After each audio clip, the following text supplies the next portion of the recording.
Sobat entrepreneur, salam hebat luar biasa. Wah, kalian selama ini berpikir bahwa penghasilan atau income itu selalu harus jenisnya dari gaji. Salah. Padahal kalian harus tahu, kali ini saya bongkar, ada 7 jenis penghasilan lain selain gaji yang harus kalian ketahui. Apa saja itu yang kalian harus ketahui selain satu ini?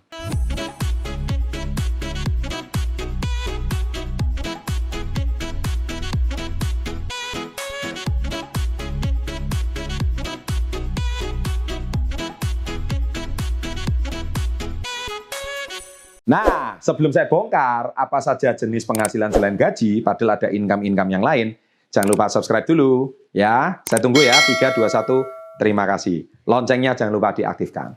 Baik, saya yang bongkar pertama. Income yang pertama atau penghasilan pertama adalah jelas gaji. Ya, itu yang pertama. Nah, masalahnya kalian cuma tahu yang pertama kan. Jadi gaji itu ketika kalian bekerja sebagai seorang karyawan, kalian akan digaji. Kalian sebagai karyawan, kalian sebagai manajer, kalian sebagai direktur, itu tetap digaji. Sekalipun kalian sebagai pemilik perusahaan, kalian tetap juga harus digaji. Karena pemilik perusahaan pun tetap harus dapat gaji dari usaha yang dia jalankan. Ya, oke, itu yang pertama yaitu gaji bulanan ya atau gaji pokok. Nah, yang kedua yaitu penghasilan atau income profit. Nah, ini yang kalian harus tahu. Jadi ketika kalian punya usaha, itu kalian juga pasti punya income dari profit. Ya, profit itu artinya kalian punya income di luar gaji pokok. Jadi contohnya misalkan gaji yang sudah kalian miliki, kalian sisihkan buat buka usaha, disitulah usaha itu menghasilkan profit. Nah, kalian dapat income yang kedua. Income yang ketiga atau penghasilan yang ketiga yaitu pendapatan bunga.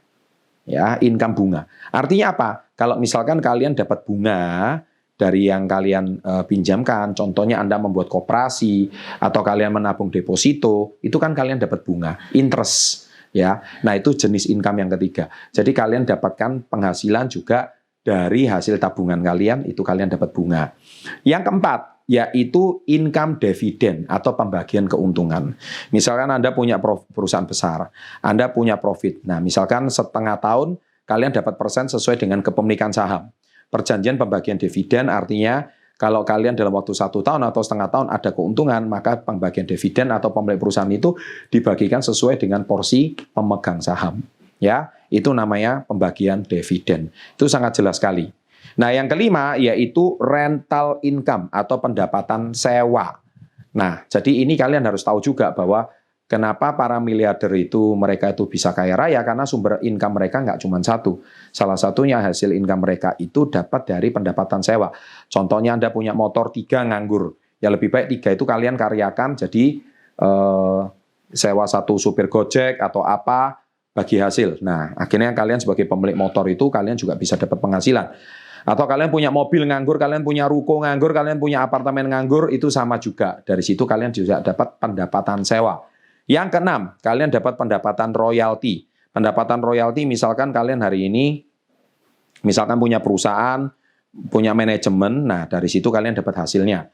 Kalian jual buku, lagu, karya seni apa, itu kalian dapat royalti. Nah, itu jenis pendapatan atau income yang keenam. Nah, income yang ketujuh selain gaji adalah kalian dapatkan keuntungan dari modal. Misalkan contohnya harga rumah kalian beli dengan harga 100 juta. Tapi karena rumah itu sudah kalian beli 10 tahun yang lalu, maka sekarang rumah itu jadi 2M. Berarti kalian itu kan dapat capital gain. Capital gain itu income dari modal. Ya, kalian dapatkan keuntungan. Nah, misalkan kalian dapat 1M jadi 2M, 2M jadi 4M. Nah, itu kalian mendapatkan keuntungan dari modal atau capital gain. Misalkan juga kalian itu beli saham. Saham itu kalian beli dengan harga misalkan Rp1.000. Sekarang setelah 5 tahun kalian saham itu kalian diamkan, sekarang sahamnya naik jadi Rp5.000. Itu namanya capital gain. Ya. Nah, kalian beli sawah. Sawah itu dulu kalian beli dengan harga 200 juta. Sekarang sawah itu sekarang harganya menjadi 1M. Nah, kalian dapat capital gain. Nah, itulah kalian dapatkan income di luar gaji. Makanya sahabat entrepreneur, dengan pengetahuan seperti ini, niscaya kalian akan mendapatkan hal yang sangat luar biasa. Nah, oleh sebab itu juga kalian bisa juga menabung emas, ya, menabung emas, yaitu menabung emas di Tamasya yang saya rekomendasikan. Kenapa menabung emas di Tamasya? Karena itu kalian juga bisa meningkatkan income dari income yang ketujuh. yaitu pendapatan keuntungan dari modal. Karena harga emas itu naik terus, setiap tahun itu naik terus. Sehingga kalian bekerja hasil berapapun, kalian itu bisa mendapatkan hasil dari kerja keras kalian. Kalian juga bisa mendapatkan tabungan. Dari tabungan itu, kalian emasnya itu harganya, capital gain-nya itu bisa naik. Ya, jangan lupa menggunakan kode referral CPN SB30.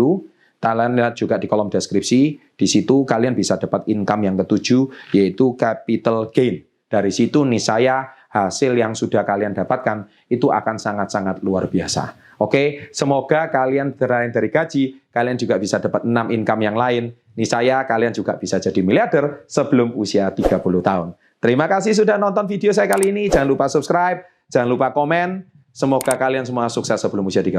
Sukses dan salam hebat luar biasa.